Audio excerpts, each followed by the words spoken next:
What's up, everybody? Hello, welcome into a Saturday kind of pregame, a calm before the storm edition of Chat 10 Sports, where I'm riding solo today. I'm just kind of doing this impromptu, but I had some things on my mind as we're discussing the Chargers, kind of the Titans preparing for Sunday, 425 game going out west. Obviously, last time I believe the Titans were at SoFi was the Monday Night Football game.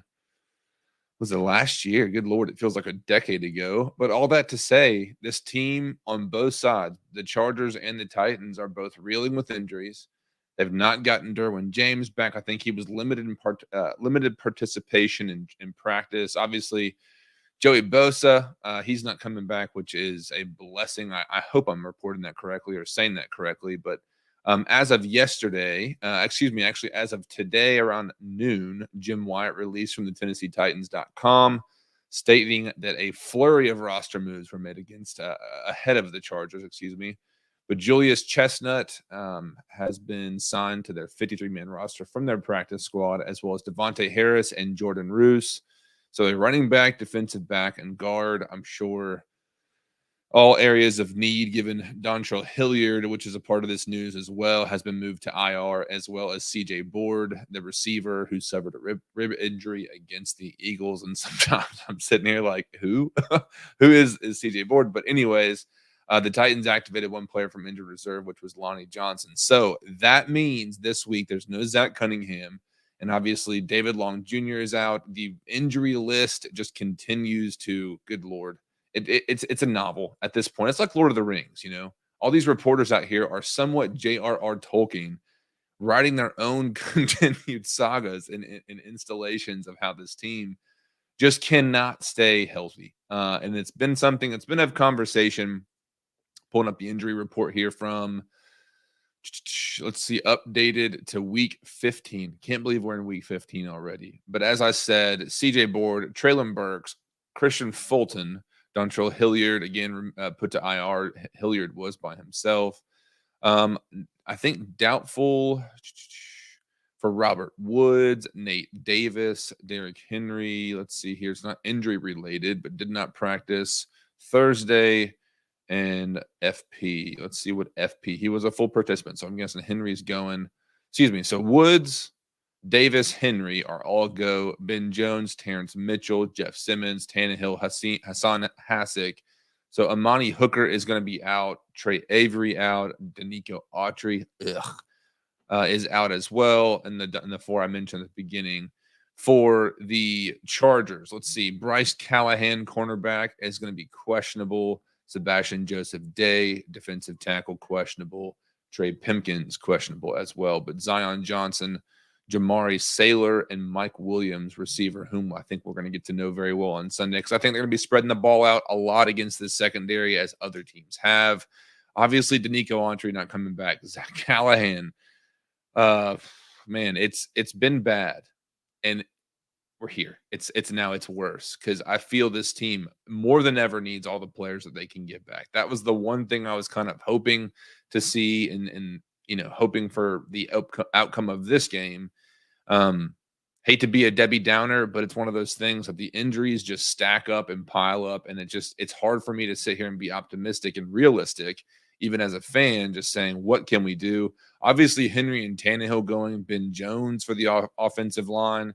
And the conversation that has been happening this week on the Twitter has been Dylan Radins has been getting snaps at left tackle, which about time, guys, because obviously Dennis Daly has been talked about more than the Daily News or the Daily Planet, whatever you want to talk about. That's on a daily occurrence, because Dennis Daly needs to be benched immediately. So my thought is, I know we could all say, how much worse is Dylan Radins? Knock on wood. Come on, this is the Titans. Let's not try and jinx ourselves before we even start. It can always be worse. However, Dylan Radins has shown himself to be somewhat, at least in this year, interior-wise and in space, the ability to move his feet. And there are times that Dennis Daly routinely, from a 7 technique or even out wider to a 9 technique, is just getting beaten outside, even with chip help. We saw last week where Chig was just bumping out, trying to nick the guy, got him pretty solid, and Daly could not move himself out wide to get the guy. And it's frustrating as all get out. But again, It makes you wonder if the Titans are aware, and it makes you also wonder. This just like splinters off all types of multiverse of madness type of hypotheticals, if you will, where the stubbornness that we have seen from this team with coaching, with players, with obviously any type of athletic sport's going to be super competitive, but there's times that people just dig their heels in, and it looks like John Robinson got to get really good at digging his heels in. And it's one of those things for me. I look back and you like the confidence of the gamble, but when the gambles are not coming your way and they're not getting positive outcomes, you're not going to be that guy at the table that people are fearing or even paying attention to.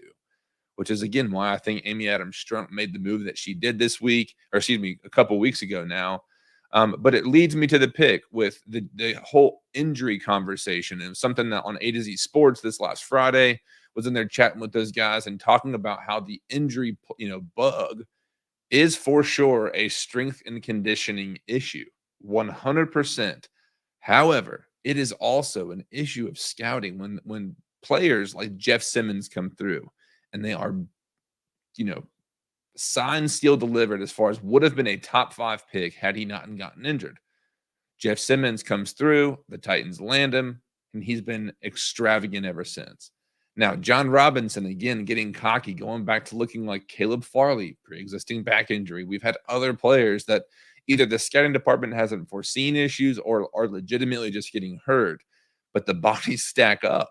And it's one of those things that I'm in a position right now where I believe if a new GM can help contribute to a smaller injury report that we're seeing on a weekly basis. I can't guarantee it saying it's one for one and you change this out, it's going to fix that, because there's a thousand different variables that could always come through for football. And when it comes to physical issues or muscle hamstring issues, there could also be player issues with, how they're dieting, how they're exercising, how they're conditioning, if they are conditioning. Because as we saw, Ola, what was his, physically, he was not able to go, and he actually got picked up from waivers by the Steelers and failed a physical. But again, not to say that he wasn't working out properly, it's just the fact that sometimes they physically cannot go, which is unfortunate. But all signs in my position and my perspective says we have to try and do everything we can to alleviate the team of this issue. And I want to talk about GM. We talked about it a little bit this last week on Chat 10 Sports, but we got to a point, excuse me here, where we were talking about Rand Carthen. He's the director of player personnel for the San Francisco 49ers. There are several reasons why I like him as a candidate. Former running back, played in, I believe he was under Spurrier. He may have been after Spurrier, but played at University of Florida. Got into the league. I think he played 4 or 5 years or whatnot, and got into the upper management, I guess, front office stuff and scouting, and has worked his way up to the director of player personnel. Now, here's where I like this guy. Success. Obviously, the 49ers have been around. They're still doing it. Brock Purdy's out there making beautiful plays, and obviously he's surrounded by talent as well. But it's one of those things when you see a guy like John Lynch, who's been the GM there for several years now, come through and have consistent, and he's making good deals. Obviously, the Trey Lance, Jimmy Garoppolo conversation, I think that's not even a problem for a team like the Packers, for example. They drafted Jordan Love. Maybe it was a premature pick, but given how the things have gone the last couple years for the Packers, they don't look completely horrible for having a pick like that. Now, it's never a bad thing when a backup quarterback, for example, Tannehill, comes up and supersedes and gets past Marcus Mariota, and he's been the guy ever since.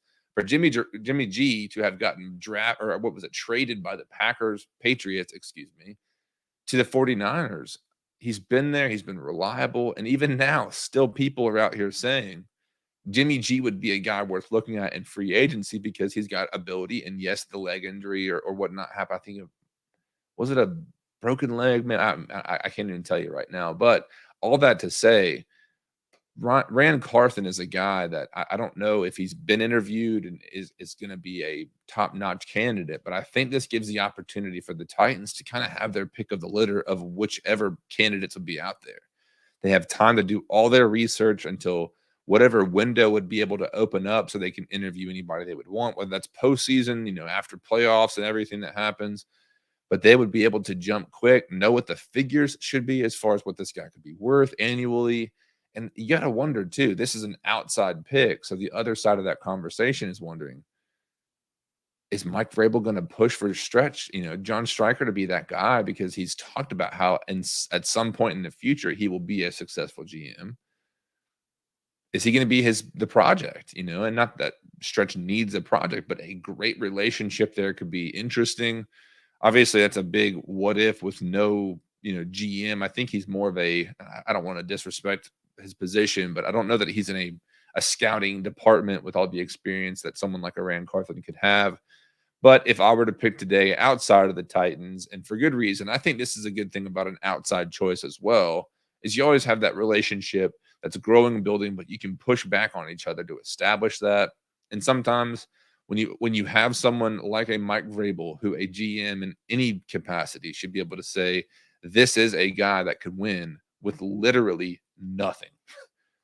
And it's one of those things that makes you wonder, would Mike Vrabel have been the head coach of the year if John Robinson had landed on more of his picks? So it wasn't such a huge gap to overcome to make him a great candidate like that. But those are all hypotheticals that it just makes you wonder how good Mike Vrabel is. And I put a poll up on Twitter. We put it up on Chat 10 Sports, asking the question of Jack Pardee, Jeff Fisher, Bum Phillips, and Mike Vrabel of who is the Titans' best head coach in their history. Because obviously everyone's immediate thought is going to go directly to Jeff Fisher, saying he's the only person to have taken them to the Tennessee Titans to the Super Bowl. Even Oilers and the Houston Oilers history, obviously that's a huge check. But win percentages, when it comes to actual ability, and I mean, there's so many variables for a lot of positions in football. Quarterbacks, what's your head coach like? Look at Trevor Lawrence. Urban Meyer sank that ship before it could even take out a harbor because of how dysfunctional it became. And now Trevor Lawrence, free of him, and has Doug Marrone down there. But he's been able to do incredible things. But it makes you wonder what the relationship would be like with any one of these coaches that we're talking about for Titans history. But my thought is Mike Vrabel is the best Titans head coach ever, simply because of his ability as a coach. If you took him and put him in a position to coach the team that Jeff Fisher had from, let's say 97 when they first came to Nashville or Memphis at the time, and all the way through, say, 2004, 2005, before things really fell out. It makes me wonder. Now, again, multiverse of madness when it comes to the hypotheticals, but here we are talking about the history of the Titans, and I just think Mike Vrabel right now, yes, you want to see a guy be able to go out, get a Super Bowl and be able to start stacking rings. I don't think it's always the case, and I don't know if it's always a bad thing to say, for example, that Dan Marino isn't as good a quarterback as other top tier, NFL historical quarterbacks because he doesn't have a ring. Yeah, it's a huge badge on the chest, or, note on the resume or whatnot, and it's a great credential to have as a football person. However, all that to say, when fourth quarter comebacks, for Dan Marino particularly, I mean, he was one of the best ever, and it all can't be measured by championships. So, to our conversation as far as Titans coaches, if you have a differing opinion, I'd love to hear it. I'd love to hear what you thought about it. So, on this podcast, if you go down to the description, you can actually answer the question, who is the Titans' best head coach ever? So answer that for us. And if wherever you listen, that should be able to be compatible. But if not, go to Anchor and you can listen where we distribute our podcasts and answer that question there. But don't want to take too much time here. Obviously, it's Saturday. I'm having a great day. It's beautiful down here in Chattanooga. But just wanted to record some thoughts and put this up for everybody. Again, Wednesday night, myself and Chase Green will be going live on Wednesday, Facebook, Twitter, and YouTube. And if you're watching on YouTube, be sure to subscribe. I think I have it right here if my screen's laying out correctly. If not, I'm over here. But all that to say, subscribe to the YouTube channel. Make sure and hit the thumbs up if you don't mind. If you're a Titans fan, Vols fan, Braves, Vanderbilt, Predators, all of it in this region of the country. We have a melting pot of sports fan bases. I know we talk about football, soccer, all of it, and everything in between. But if you want to join us Wednesday night, 8:30 p.m. Eastern Standard Time, jump in the chat with us, and we will definitely shout you out. But if not, give us a follow wherever you listen to your podcast audio, and we appreciate any type of 5-star review or positive review would be great. We hope that you have a great, wonderful rest of your weekend, and we'll see you guys back Wednesday.